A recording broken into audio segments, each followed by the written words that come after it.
Is taken from Zechariah chapter 14 and verses 1 to 9. Zechariah is the back of the Old Testament, last of one book. If you're not very familiar, just saying that to give you a chance to find it. And I can go back beyond him. I go back to 1949.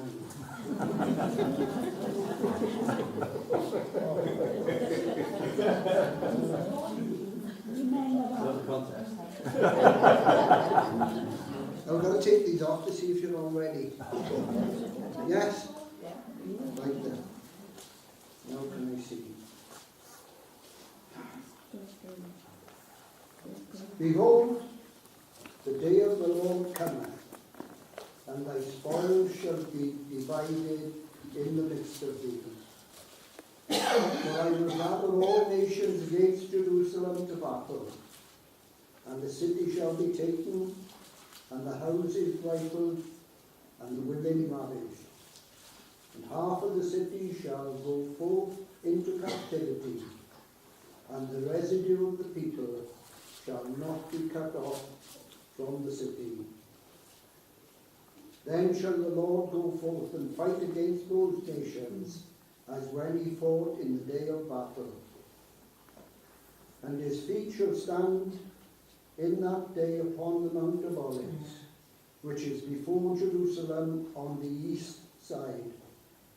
And the Mount of Olives shall receive in the midst thereof towards the east and towards the west. And there shall be a very great valley, and half of the mountain shall cleave towards the north, and the half of it towards the south. And ye shall flee to the valley of the mountains, for the valley of the mountains shall reach unto Israel. Yea, ye shall flee like in the day ye fled from before the earthquake, in the days of Uzziah king of Judah. And the Lord my God shall come, and all the saints with thee. And it shall come to pass in that day that the light shall not be clear nor dark, but it shall be one day which shall be known to the Lord, not day nor night, but it shall come to pass that at evening time it shall be light. And it shall be in that day that the living waters shall go out from Jerusalem, half of them towards the former sea, and half of them towards the hinder sea. In summer and in winter shall it be. And the Lord shall be king over all the earth. In that day shall there be one Lord, and his name one. This series we've been looking at of Jesus is King, and it's when you've got to prepare for Christmas, it's difficult sometimes to know what to say, because many of you would have viewed it all before, and it's always the danger of trying to find something new just for the sake of something new. A measure of pride can come into it and all those things, and you just get all tangled up. So I felt around about 2 years ago that in services like that concerning Christmas, concerning Easter, to try and keep it straight as to what we know. You might have heard it before, but the Lord is still blessed. It was the story of the birth of Christ and the story of his death and resurrection. And so I tried to toe the line in regard to Scripture, not purposely not going out to look for something. It doesn't mean that he can't show you something new. I don't mean that. But for this Christmas, I was looking at different things that went on in Matthew's account. And the first thing that we find concerning him, the first thing that we looked at rather, was that Jesus was born a king. The prophet Zechariah had actually foretold that he would be a king. And you'll see him sometimes in the Old Testament He speaks of one who was there when Isaiah saw his glory. And Isaiah said there, "My eyes have seen the King." And so Jesus in Old Testament was king. And in the prophecies that were speaking of the days to come, he was king. And so he was born king. We find in life sometimes, in his ministry, that he was proclaimed king. Some went too far and wanted to make him king there and then, and he withdrew from them because he knew what was in men's hearts. It wasn't for the right reason that they wanted to crown him as king. He died a king. This is Jesus, King of the Jews. And we find that when they buried him, he rose king. King Jesus. We looked at that few verses last week of Psalm 24. Lift up your heads, O you gates. Be lifted up, you everlasting doors. And the King of glory shall come in. See, he died a king and he rose a king. And now in heaven, he's king. We sang that little hymn this morning. Jesus is king, and I will extol him. He's in heaven today as king. Praise my soul, the King of heaven. And so, I just want to look at as a final thing for this king. We've got past the last but one lap, the penultimate, and we're coming now to the finishing line. Jesus, King of all the ages. King of all the ages. This morning, we read from that parable in Luke 19, and verse 12, it says simply this: a certain nobleman, a certain king, went into a far country to receive a kingdom. And we find that's exactly what happened. He went into a far country to receive a kingdom. And we're told when he went into that far country, he received the kingdom. And when he received it, he returned back again. Okay. He returned in greater power, with greater authority, with greater riches than when he left. He left, leaving at the very most 10 months, or 10 minas, sorry, not 10 months. A mina was around about 3 months' wage. So 10 minas, the one guy that was left with 10, I think it was, he would have had up to 30 months of wage. Now that's quite a bit to leave behind, mind, isn't it? He was pretty wealthy going. And it was like that when Jesus left.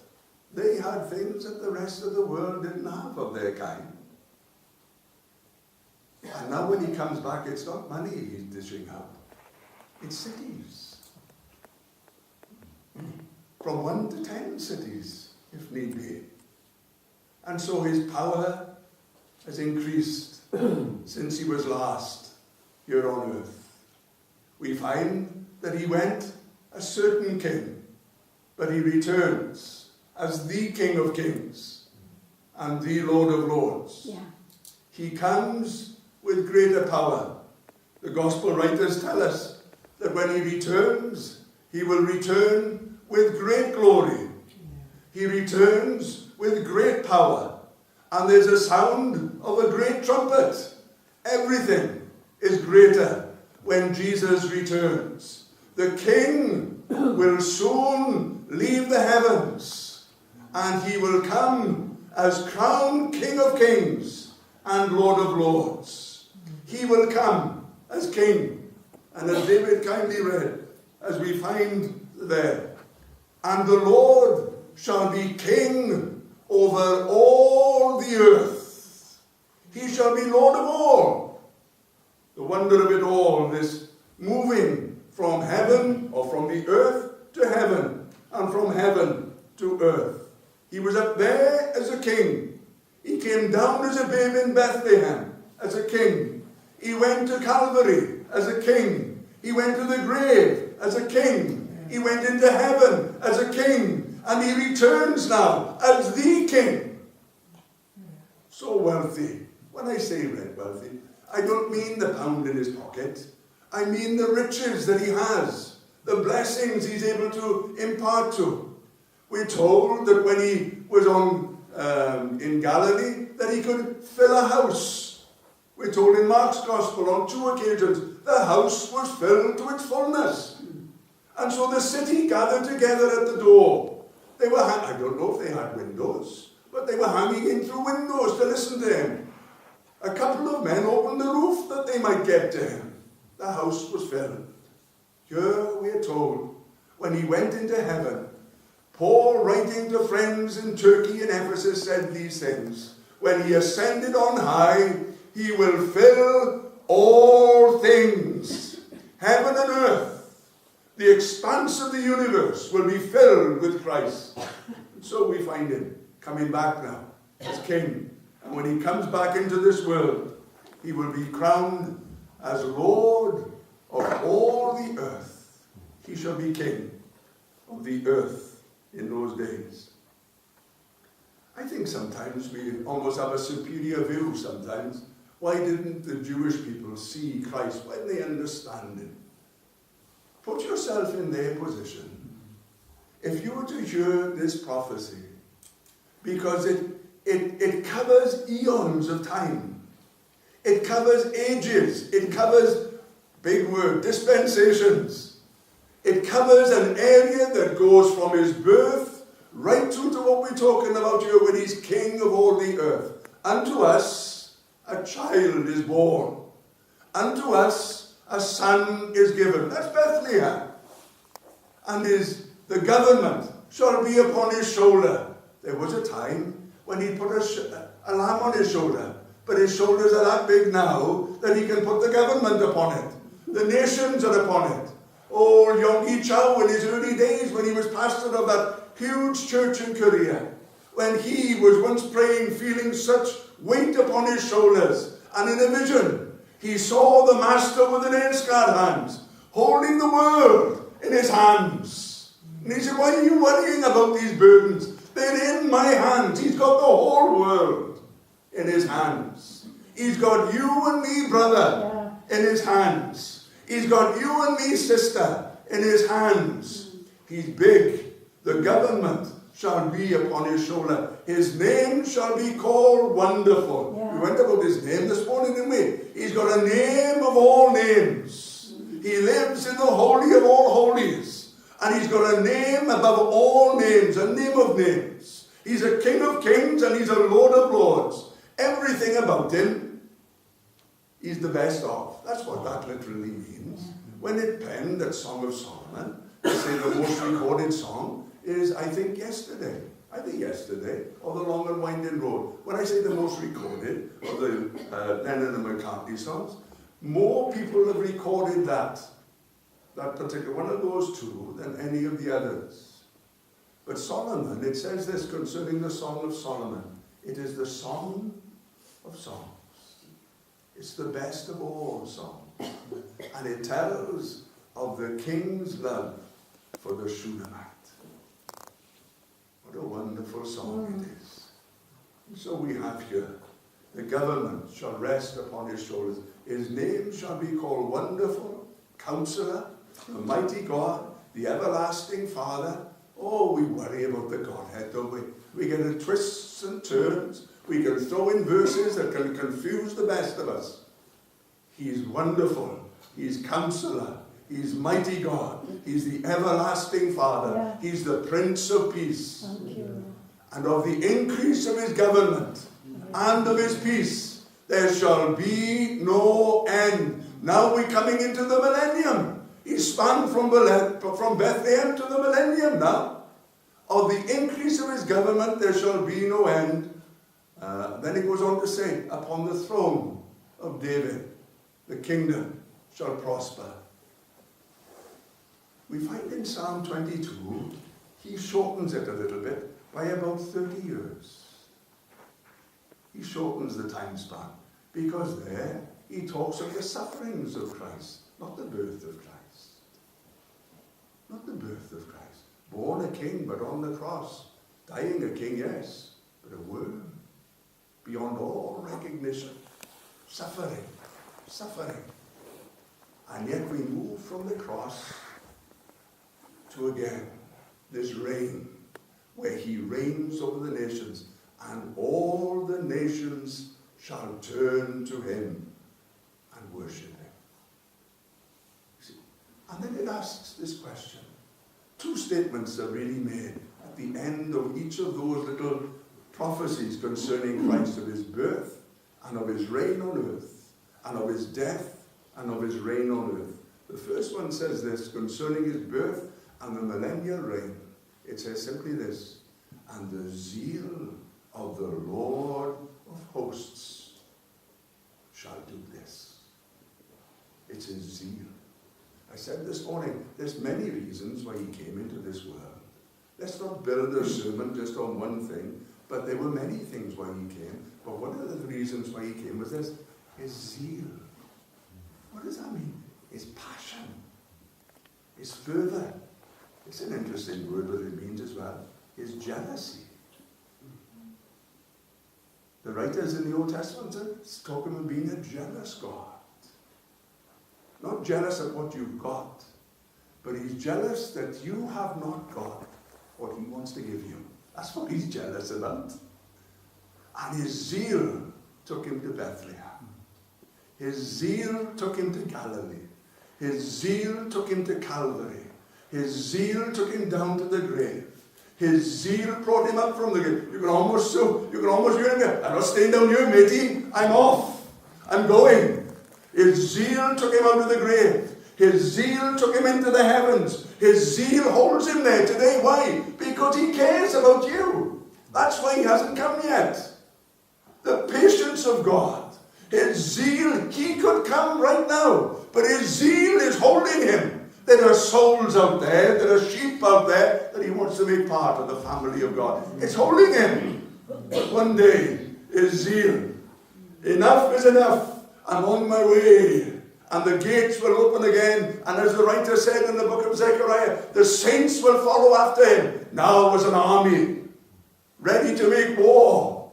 And the Lord will come as King of Kings, and his zeal will do that. And his zeal will bring the victory. And he shall reign on the earth. He's the King of all the ages. When David the psalmist talks about this, he talks of his suffering. And then it says simply this, when it talks about the nations turning and worshipping the Lord. And it's asked this question, and it shall be said, the Lord has done this. It's a marvelous thing.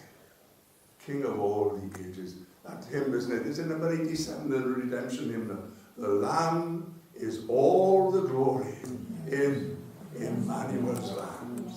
Oh, blessed, blessed, blessed be his name forever and ever. Peter is in America, so that's probably what that call is for there now. Cut him off, Kath.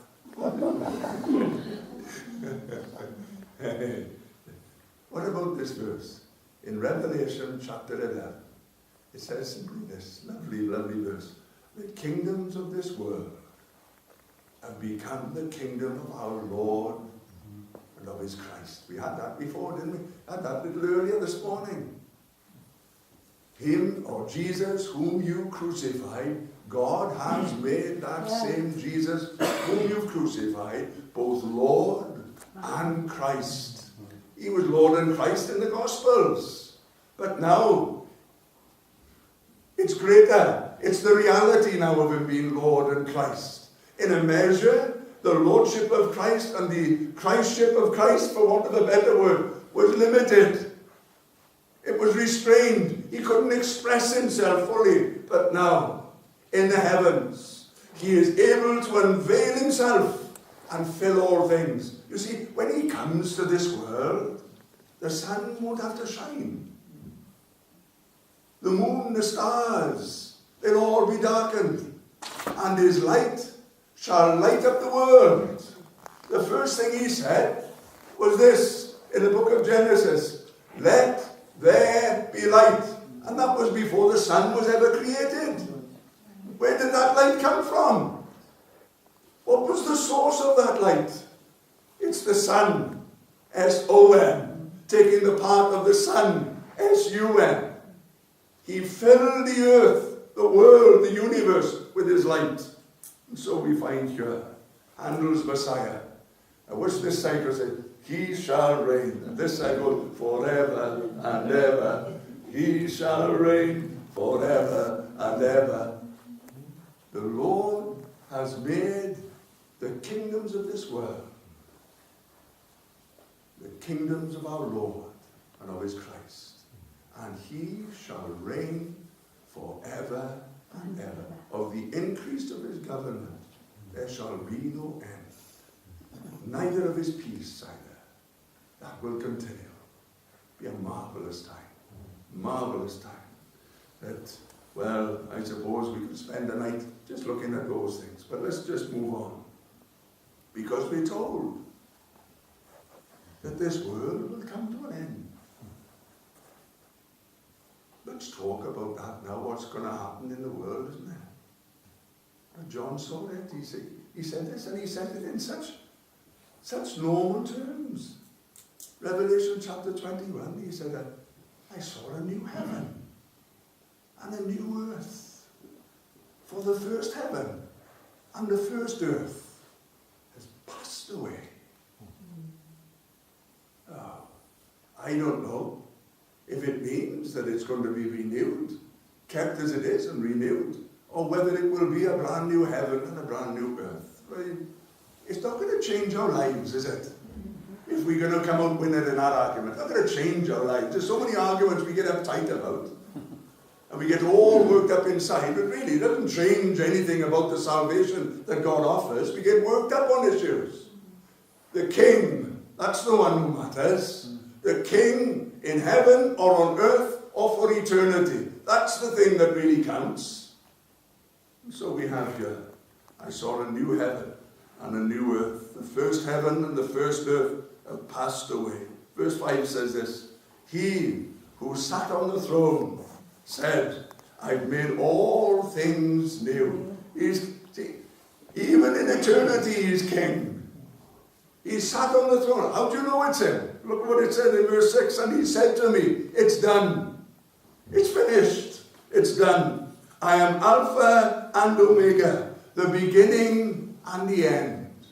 Now the trouble is that those titles are afforded to God and to Christ.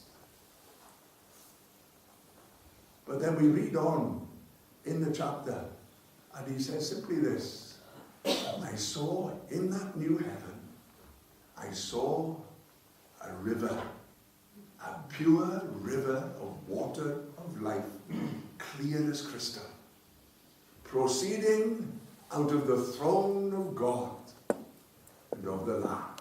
There he is, look. Roger read that hymn this morning. King of the ages now approaches the earth. What a wonder. Just approaches the earth.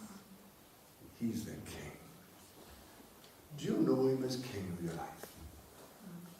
Do you know him as King now? He's a wonderful master. He's a wonderful, as I said this morning, he is the only king I know that was willing to become a shepherd, that has now become a king again. And yet, in the book of Revelation, chapter 7, chapter 14, I can't remember which one, it says simply this, he shall lead them to the fountain of all waters, or the fountains of the water of life. That's that shepherd again. Do you know, he could be your shepherd right now. To lead you, to guide you. And he can be your king right now. To know that you're a member of the King's family. I was watching is it Johan Griffiths, the actor? Is it Johan? Is it Johan Griffiths? And he was on some program. I just caught a little glimpse of it just when I was sat down. And apparently he was tied into a family that lived down in Kidwelly, the Mansell family, that were linked into King James in the 1500s and was given a burgher or burgher position there in Kidwelly in the castle. Oh yes, I'm a child of the King. Yeah. His royal blood now flows through my veins. I wish I had a good memory of those songs. But you know the song. If Susanna was here, she could finish it for us. But oh, are you a child of the King today? Are you a member of the King's family? A peculiar people, a chosen people that belongs to the King. Come into the kingdom now. Come into the family. Don't feel within your heart that there's no place for you. There's plenty of room. Plenty of room. If he needs to extend heaven just a little bit more, that's nothing to him. If there's need to build another mansion up in glory, that's nothing to him. He can do it in a blink of an eye, and you belong to him for eternity. May God bless the kingship of Christ to our hearts, in Jesus' name.